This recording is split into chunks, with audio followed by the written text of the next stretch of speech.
Figure it out. Hello, this is Adam Koralik with Figure It Out Productions. The following video is part of our Quick Shoot series. Hey guys, it's Adam here and welcome to PlayLoad. This is all my video game pickups for the month of September 2014. And as always, we'll start off with what you guys have already seen very briefly. This is a FZ10 3DO. This is my previous video, actually. I did a cleaning video on when I got this, and already it's got a little bit of dust on it, but I can do that. But yeah, I picked this up at like a garage sale for like a fucking $1. It was ridiculous. Like I said in that video, I think the previous owners just assumed it was like a CD player. So very happy to have this. It works great, and it's just awesome. But you know, like I said everything in that other video, so really just wanted to show you guys this again. Now earlier this month, I went to Seattle for PAX Prime. And while I was there, I got the chance to go to Pink Gorilla Games, specifically Pink Gorilla International. There's 4 of them in the Seattle area. And I did a video on the one that I got to go to. Seattle, if you don't know, has some of the best game stores, probably the best selection of game stores in the United States, at least in my opinion. And so I wanted to go to all of them, but I couldn't do that because I didn't have access to a car. So the only one I could go to that was within walking distance was Pink Gorilla International, and I decided to pick up a couple of things while I was there. The first game I got was a game called Gunsight. Now this is actually for the Famicom. Now if you're not aware, the Famicom is the Japanese equivalent of what we know as the NES. Now there was no specific reason I wanted this game, Gunsight. In fact, this was probably released in North America under some other title, if not the exact same title. So why did I get this? Just because the cartridge is weird. Alright, so this is an example of a normal Famicom cartridge. Look at the difference in the size there. And then this is an NES cartridge. Again, look at the difference in the size there. It kind of looks like if the Famicom and the NES like hooked up and had a kid, they would have made this cart. That's the only reason I got it. It was just because it was such a weird looking cartridge. That's all. That was it. That was entirely the reason. I thought that was neat. And moving right along with the same basic logic, I picked up Derby Stallion 96 for the Super Famicom. Now again, the Super Famicom is the equivalent, the Japanese equivalent of what we know as the Super Nintendo. And I actually have 2 Super Famicoms and no games for it. This is the first game I've ever had for it. And no, they don't all look like this. Most Super Famicom games look like this. Now this is actually a Super Nintendo game, a European Super Nintendo game, but they use the same basic case design. So why would this be the first one I'd get when they have other Super Famicom games? Well, yeah, I probably should have picked up some other Super Famicom games, but I picked up this one specifically because of this weird cartridge port. When I saw this, I didn't really know what to make of it. I was like, what the hell is that? My first instinct was, oh, it must have something to do with the Game Boy, because, you know, the Super Game Boy existed, so I assumed this had something to do with it. So I asked the employee, and he was like, I have no idea, but he was totally intrigued. So he's like, let's look it up. So he looks it up on the computer. And from what we could tell, this game was actually compatible with an add-on for the Super Famicom called the Satellaview. Now, we never got that. That never came out outside of Japan. And it was basically like a network adapter like that you attach to the bottom, and it was kind of Nintendo's answer to the Sega channel. You know, it would have like live games you could stream, like a service like that. A lot of games that were made exclusively for it in an effort to push it. Interestingly, almost all those games are completely lost to history because there was no physical form of them. So once they shut down those services, you couldn't play them anymore. Sound familiar? Anyway, this game was compatible with that. And what it did was there was like a special card that could go in here, and it would connect online, and it would actually connect to, as far as we could figure out, assess from very little information actually exists, you could connect to actual like horse races, some specific type of horse race service that existed in Japan, and your game could sync up with it and like make the match identical to the match that's actually about to happen. So I don't know a whole lot about horse racing, but like, let's say there's 10 horses in a race, and they all have specific names, they all look specific colors. The game would sync up so that it would look like that, and then it could simulate, you know, who it thought was going to win, or you could play the match yourself, I guess. Alternatively, supposedly you could also place bets through this service. Like if you synced up, you could actually say, all right, I'm going to bet on number 3, and then it would actually place your bet. I don't know exactly how that worked, but I know the Dreamcast actually had a game called JRA Pat that did the same basic thing. So I'm guessing this is either that's a coincidence or just the Japanese really like betting on horse racing through video games. I don't know. But either way, I thought this was a really neat thing to have. It's totally useless because I don't have the add-on, and even if I did, it wouldn't connect at all. But still, I thought it was cool. And finally, at Pink Gorilla, I picked up Theme Park for the Atari Jaguar. No specific reason for this other than I don't have that many Jaguar games, and when I see them, I pick them up if they're cheap, you know, because if I don't have them, I want them. And there's not that many out there, and there's not a whole lot you can get for the Jaguar, so I just try to get them where I can. Now, with that in mind, I did something that you might consider a tad douchey, but hear me out. So every once in a while, you know, if I have a little bit of money burning a hole in my pocket or I have some free time and I can combine those two, I will go out and about and do a little bit of game hunting. Now, I'll generally go to like used CD stores. Now, used CD stores are great because they're like GameStop, except not terrible piece of shit stores that you should never go to. They, you know, will take in DVDs, Blu-rays, games, not only CD-based games, but, you know, cartridge-based games, whatever.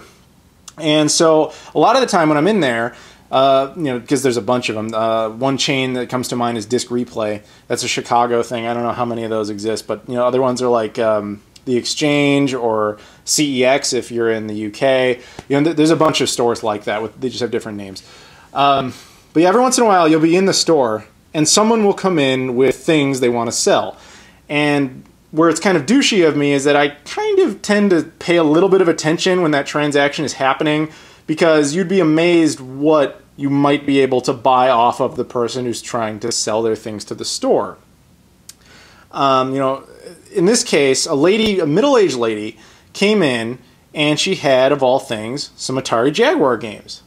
Now, you don't see that very often. First of all, you don't see Jaguar games in general very often, like I said before, but you certainly don't see middle-aged women trying to sell them in a store very often, so I was a little surprised to see that. But anyway, so this caught my eye, and I paid a little bit of attention to it. And so I kind of hovered around the counter as if there was something I was looking for to get a glimpse of what games she was selling. And when I saw them, I was like, oh, shit, like I need to bid on this. It was really the only thought that went through my head. So I basically waited for the employee to make his offer, because, you know, they kind of look everything up and then assess like what they're going to offer the person. And in this case, they're like, okay, we'll offer you $20. And she was clearly about to accept, and I just blurted out, even though, again, it was douchey of me to do this, but I did it anyway. I just blurted out, I'll give you 30. And she just looked, like, they both looked at me. Like, the woman looked at me like that was really strange to do that, and the employee looked at me like that was really strange to do that and kind of shitty, because it was. But he looked at me anyway, and I was like, and then she just kind of like looks back at the employee and is like, are you gonna go higher, or I mean, how does this work? And he's like, I can't, you know, like this is how it's, you know, prices are fixed. And she just looks back and she's like, all right, if I'll sell them to you for 30. And so here's what I got for $30. I got Raiden for the Jaguar, obviously. This is a really cool shmup. I really like this game a lot. This was not alone worth the $30. I mean, this is usually a $15 to $20 type of game, but yeah, it's a very good game if you do in fact have a Jaguar. Then I got this game, which totally would have been worth it. Rayman. Oh yes, that Rayman, that franchise character. He actually got his start on the Jaguar. This game was made for the Jaguar originally and was ported to other consoles. I never really got the Rayman thing until I played this version of it. This was a hell of a lot of fun. I only played a little bit of it, but I was really hooked. I thought, wow, I had no idea this franchise was this good. Yeah, so I was very happy to get this, and I'll let you look this up to see how expensive that is. That's really awesome. But those two easily justified by what I paid for them. But it gets way the fuck better. Yep. I got Atari carts. She had a copy of fucking Atari carts. Now, if you don't know what Atari carts is, this was basically Atari's answer to Super Mario Kart. It plays very similarly, but with a bunch of characters, you know, cutesy little characters like this bear and stuff that they were trying to push, you know, like on kids to, you know, like, hey, this is going to be our mascot. It obviously didn't stick, but that was their plan. It's a pretty fun game. It's not amazing. I'd still say Super Mario Kart's probably the better game, but it was fun. But it's also an incredibly expensive game. Loose cart, this thing's usually like $90 to $100. I was blown away that she had this, and unfortunately these were all loose cart. Okay, none of these came with like boxes, although Atari cards, oddly, she did have the manual for this, though I have that in the other room. So, yeah, I don't know. But that was, I mean, I could end the video here. Like, that was like the deal of the month. Nothing's going to top that. But nevertheless, I will show you the other things I got anyway. As you might know from previous videos, I am on a quest to get a complete US Sega Saturn collection. Now I picked the Grid Runner up. This is nothing special. It's kind of like a weird 2D, 3D like puzzle platformer. I don't really know how else to describe it. I didn't play that much of it. It's a pretty much a bargain bin game most of the time, and I see it relatively often. I just never really found it for, I'm not going to say the right price, more so the right condition. Usually I'd find it like, oh, it's missing the manual, or it's missing the back piece, the disc is shitty, or etc. This was complete and decent, and it was like $4.99. So I was like, all right, you sold me. Let's go with that. No other reason other than the fact that I really just want to complete that set. Now this one's a lot more special. Nights into Dreams. Now, I actually have this game. I think if you have a Saturn, you have to own this game. It's one of the definitive games for it. But I've always had, like, the jewel case version. This is the rarer long box version. Now, the long box, I'm not going to go out and say, like, oh, it's rare, it's hard to find. It's just less common. I would say you could generally find the long box version, maybe like 40 bucks. And I wanted the long box because, obviously, that's going to match way better with the collection when it's done. But nothing else beyond that. Like I said, I've already got it, but I will highly recommend this game. This is one of the games to just have the Sega Saturn for. It's a great experience, and it's what Yuji Naka was doing. Instead of making Sonic games, he was making this. So I'd say pick it up. And finally for the Saturn, I got a stall. Now, a stall is pretty sweet. It's weird because it has an error on the side. Every copy of a stall I've ever seen has the same problem. Check this out. On the side of Knights, you can see its name. Side of Grid Runner, you can see its name. For some reason, a stall does not have the name printed on the side. Same with the other side. That's clearly a factory error, but I have never seen a copy of a stall that actually had the name on the side. If you have one, show it to me, because that's pretty neat.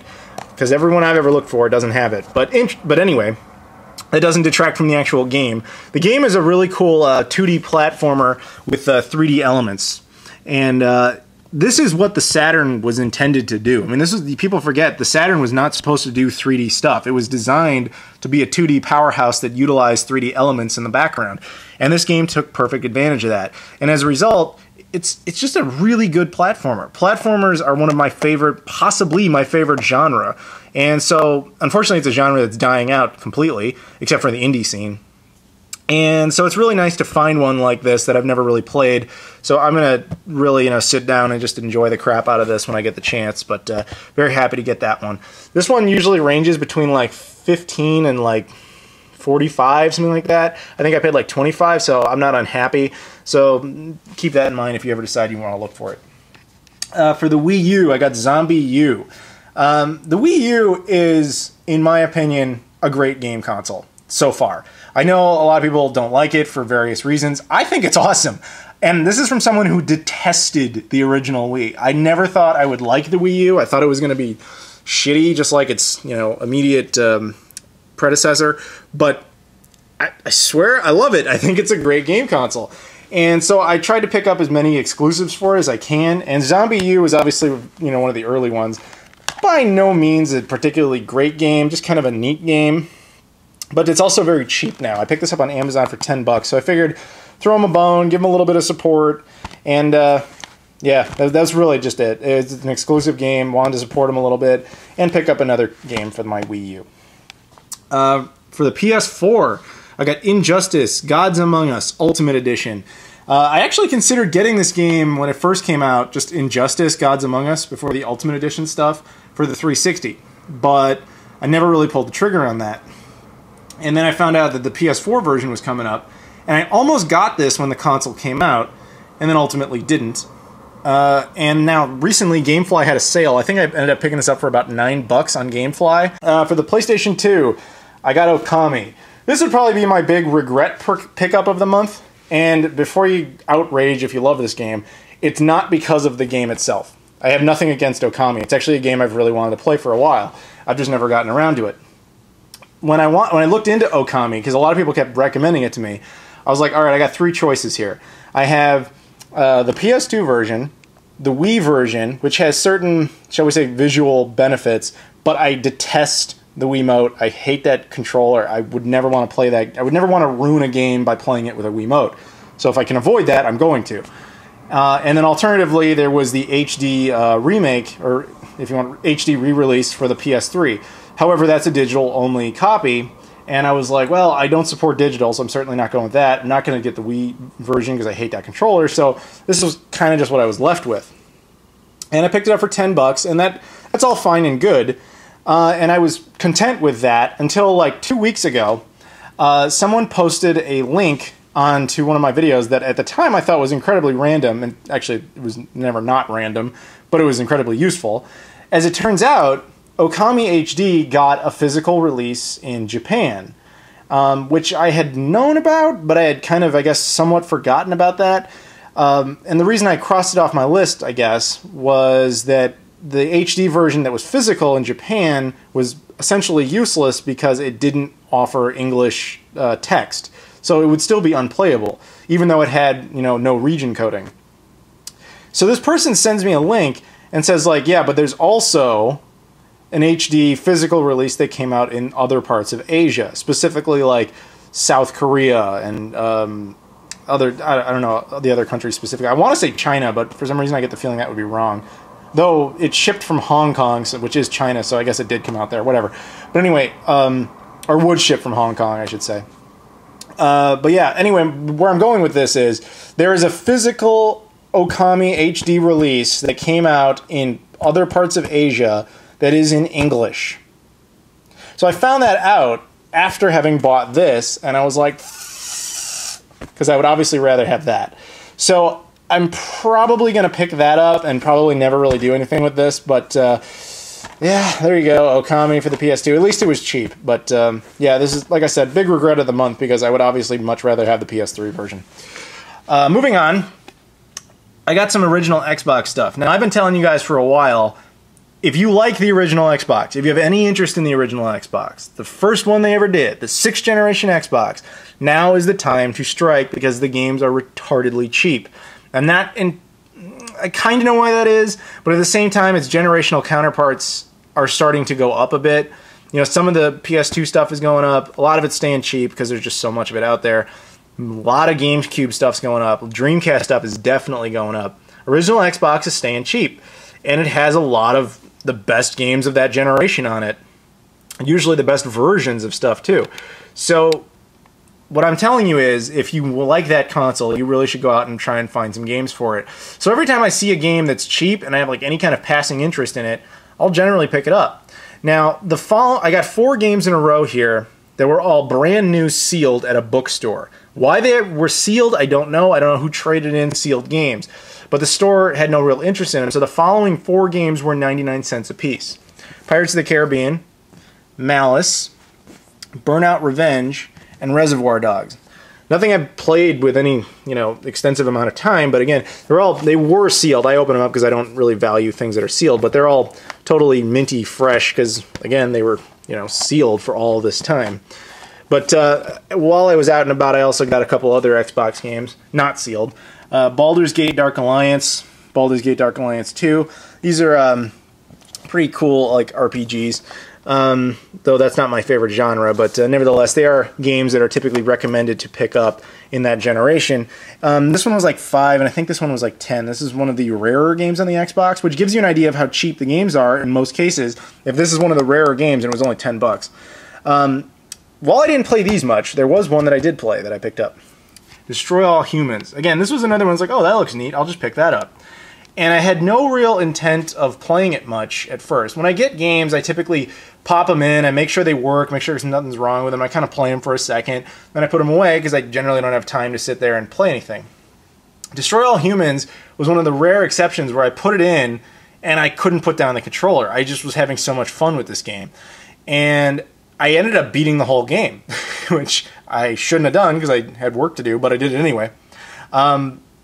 So I really wanted more of that experience. So I looked into it a little bit more and found out, hey, there was a sequel. So I went out and I actually made it my specific mission. I was like calling places up, like, do you have Destroy All Humans 2? I need that game. And eventually I did find it, and there we go. So happy to have that. And at the same time when I figured out that there was a sequel, I found out there was actually another one for the Xbox 360. Now, I haven't played this one at all yet, or even the second one. I have to do that. Like I said, I don't generally have that much time to play games as much as I wish I did. So I really shouldn't have done that, but yeah, whatever. So I got this one. And the cool thing about this one, or interesting thing, I guess I should say, is that this actually, as far as I know, only came out in North America on the Xbox 360. I think there was a digital version for the PS3. However, in Europe, there is a physical PS3 release of this game. So the PS3 is region free. So if you're in North America and your console of choice in the 7th generation was the PS3 and you want this game, you can go ahead and import that PS3 version and play it no problem. So if you didn't know that, now you do, and you can enjoy that if that's of any interest to you. And finally, and this is nothing special really, I got Lego Marvel Superheroes for the Xbox 360. I actually have this for the Xbox One. I had no real reason to get this other than it was just really cheap, and I don't know, I just wanted it because I like the Lego games. They're good. I guess not totally finally, there's a package here. Now this is interesting because this was sent to me a while ago and has actually been sitting on my table for almost all of a month, you know, just sitting there because I wanted to show you guys, but I didn't want to give it its own video because it's probably not worth your time to sit there and watch me open up just this one little thing. So I thought, what the hell, I'll show you guys at the end of the month, and you know what, we'll just do that right now. I'm gonna cut ahead a little bit though because I can't really open this with just one hand. Alright, I got it open here. I'm going to pull it out for you. Now I want to say, of course, this was actually sent to me by a guy. I haven't looked at it yet. I actually don't know what game it is. This was sent to me by a guy named Luke, and I'm sorry for how long it took to actually open this, but now everybody gets to go ahead and see it. Now he's included a note apparently, which we're going to read in a second here, but first we'll take a look at, this is, what the hell? Super skid marks. Oh, it's a J card. All right. Okay, yeah, all right. So that makes sense. Sorry, I had forgotten because I haven't thought about this in a while. Yeah, Luke, he told me he had an extra J card game. Now, if you're not familiar with what the J card is, let me show you real quick here. The J card is a cartridge that looks like that for the Sega Genesis / Sega Mega Drive. Now, these games were cool because they had 2 extra controller ports right on the cartridge. So if you wanted to have 4 players, you didn't need a multi-tap. And last month I did a couple of videos where I was talking about how I had been hunting down J-Cart games when I was in the UK. And I had certainly never seen this one or even heard of it. And he was like, I have one that I don't think you've got, and I'm going to totally send it to you for free, which was awesome of him. He totally did not have to do that. And sure enough, here it is. And it looks really cool. It looks really bizarre. It's like got cows racing and with wheels. I don't know. This looks really neat. But he also included this note, so let's go ahead and take a look at that, if I can manage to... Oh, okay, good. I don't have to do the full unfold. Hi, Adam. Hopefully you don't already have this one. I don't. After hunting down all the others. If anything, it may complete your set. How many of these things are there? Because I only have like 3 other... whatever. Keep making your awesome videos. Thank you very much for that. Elysian Shadows, or Elysian Shadows. That's a new Dreamcast game that's coming about. You guys can actually look into if you want. Luke. Oh, yeah. So thank you very much, Luke, for that. Wow. That's really, really cool. Yeah, he's right, though. You should look into Elysian Shadows. Wow, this is bizarre. Look at that artwork. What I'm confused by is the fact that it has, like, normal cars there, but then it has, like, a cow strapped to wheels. It's like... something straight out of Twisted Metal. I don't know. Well, anyway, thank you again, Luke, for that. That was really cool. Again, you did not have to do that. You know, nobody ever has to send me stuff, but that really was awesome of you to do that. And there you go, guys. That is my pickups for the month of September 2014. I want to thank you guys for watching, and of course, again, thanks to Luke a lot for that, because you, again, really, dude, you did not have to do that. But thank you guys for watching, and I'll see you all later.